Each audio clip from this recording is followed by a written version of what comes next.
Yo, what's going on? It's Lou from Lou's Life, and thank you for clicking on this video. In today's video, we are going to be speaking about my theory as to who Lewis Tan's character Cole Young will actually reveal to be at the end of Mortal Kombat 2021 movie. Just quickly, I just want to say a massive thank you for all the comments and messages I received on my last video. I even woke up to a comment from 530 Street Racing to say congratulations for getting on Dynasty's video. I went to have a look on YouTube, and it was right there, so I'm buzzing to see that my work is paying off, and I love how Dynasty had a little dig at my circle drawing abilities. From these snippets of Sonya in her apartment, and in the background with this circle that is 110% symmetrical. I can't draw a circle myself at all, I really can't, but I was at work, and I saw it, took a screenshot, and recently got a new phone, so I'm still learning. But seriously, it's awesome, so thank you guys yet again. A quick spoiler warning, as I will be needing this to show evidence towards my theory. So if you haven't seen 2020's Mortal Kombat Legends Scorpion's Revenge, or you still haven't played the latest story mode in Mortal Kombat 11's Aftermath, then turn away now and you have been warned. Now, I've been listening to every podcast, watching and reading everything I can find on Mortal Kombat. I played every game, I grew up with the franchise, and the 95 movie is still one of my favourite guilty pleasures. So I have gathered what I have found, and although it's older evidence, you'll be able to see my theory behind who I think Cole Young will actually turn out to be. So with no further delay, my theory is that Cole Young will end up with no other than Satoshi Hasashi. Now, if you don't know who Satoshi is, he is Hunter Hasashi's more known as Scorpion's son that was murdered in the recent storylines. Although this is one of the most popular storylines, it is shown throughout Mortal Kombat games and also Mortal Kombat Legends Scorpion's Revenge. Now, I think that Lewis Tan will actually end up being Satoshi Hasashi, and I'm going to show you 4 reasons why I think I could be onto something. Now, number 1, entertainment article. Entertainment doesn't mention exactly who dies. In the article it mentions that Hanzo's wife Hamari uses her kunai as a gardening tool, and that is the weapon Bihan is using to stab Hanzo with in this picture. So you can put 2 and 2 together for what will happen there, and that the wife is murdered by Bihan. The article goes on to say that Hanzo is the leader of a ninja clan and he is strong, but also at the beginning he's a peaceful family man. So us as MK fans read that as, we know the story of Scorpion and Sub-Zero already, but without going through the whole article I will highlight these points, but there is nothing mentioned about Hanzo's family or having children. We'll provide a link to the article below, but if you haven't read it I do suggest reading it without thinking as a Mortal Kombat fan. You could just see it as a love story between a man and a woman. A rival clan murders his wife and a man dies himself at the same hands that killed his wife. Number 2, Realm Kast. Give your respect. Now, the guys over at Realm Kast had an interview with Brandon, also known on Twitter as Mr. Midnight Owl, who is one of the script leakers for 2016 and 18's version of Mortal Kombat, which was uploaded on the 3rd of September 2020. I've got to give FANTiM and Yani a shout out because there are so many things to learn just from this one podcast, and they have a lot of other great podcasts about the games as well as the movies, so keep up the good work. Now, listening to this, they go on to explain about how they want to keep the base outline of the script when they eventually gave Greg Russo, the writer of Mortal Kombat, full control.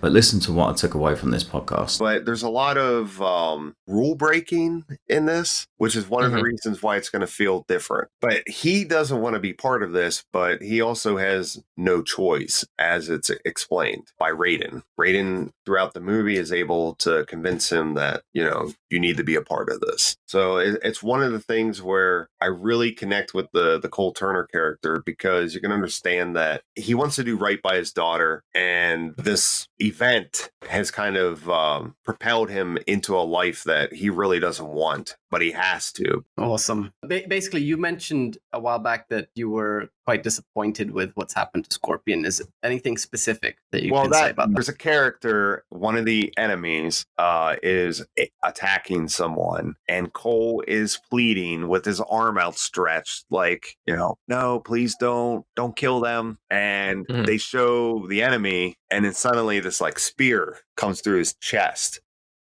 And then they cut back to Cole, and he's like back on his feet, and he has like, it's coming out of his wrist. And he's just like, and then of course they did the get over here. And once Greg Russo was given complete control, and they said, look, you got to kind of keep this basic idea. Like, you can't scrap the entire story, but you can fix it and kind of do your own thing. He did a good job of going back through saying, we don't need this scene. This idea is stupid, but we're going to work with the basic structure and go with this. And he did a very good job of actually making the story work. And it's like the first thing he took out was, nope, Cole is not Scorpion. Now listening to that, Raiden convincing Cole Turner, now known as Cole Young, needs to be involved. It's a classic move on Raiden to guide people to their destiny. Same thing as Raiden helping Scorpion in Scorpion's Revenge. So maybe with Satoshi being alive, Scorpion would be more than likely be fighting for Raiden than the other fighters. Cole Turner was originally meant to be Scorpion, so imagine the writers and everyone above you saying that you need to keep to the basic idea, so it's a slight change. Instead of Scorpion, let it be Scorpion's son, which then moves to my next reason. Connecting this film to the games in its own way.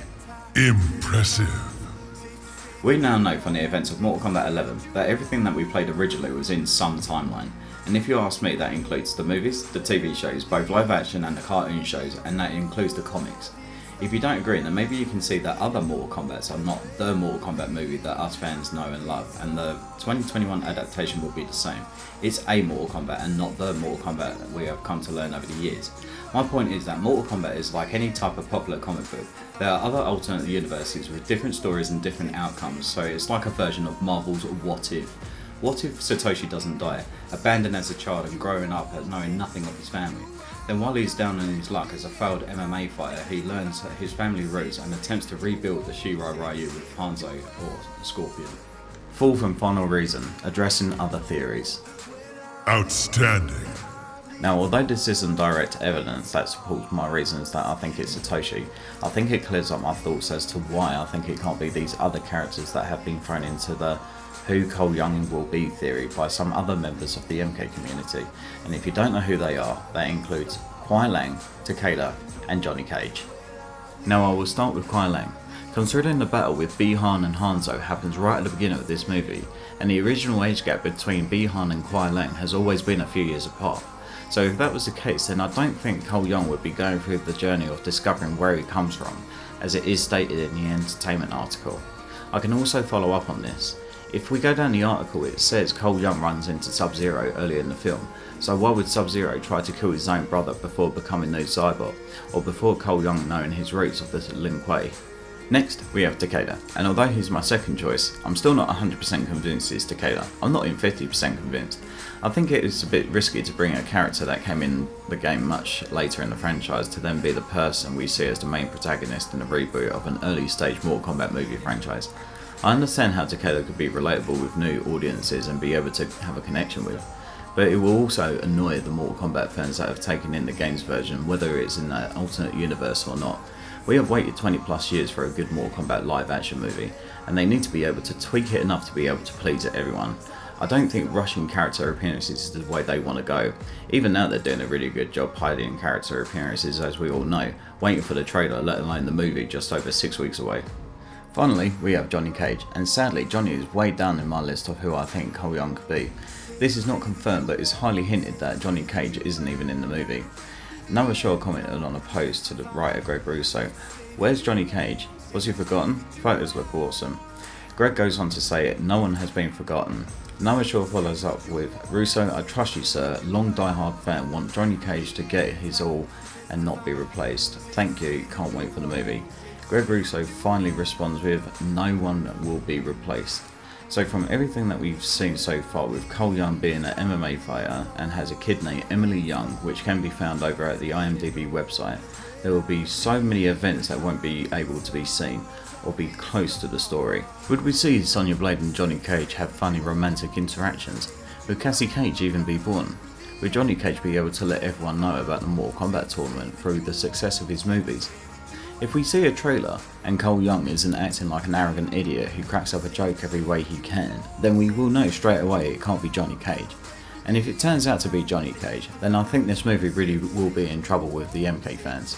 With that said, I'm going to wrap it up there, guys. What do you think? Do you see my points I've made to be fair, or do you think I'm going over the top here? Leave a comment below to share your thoughts on Cole Young being Satoshi Hasashi. Like the video if you enjoyed it, and subscribe to the channel if you're looking for more Mortal Kombat content. In the meantime, stay at home, stay safe, peace.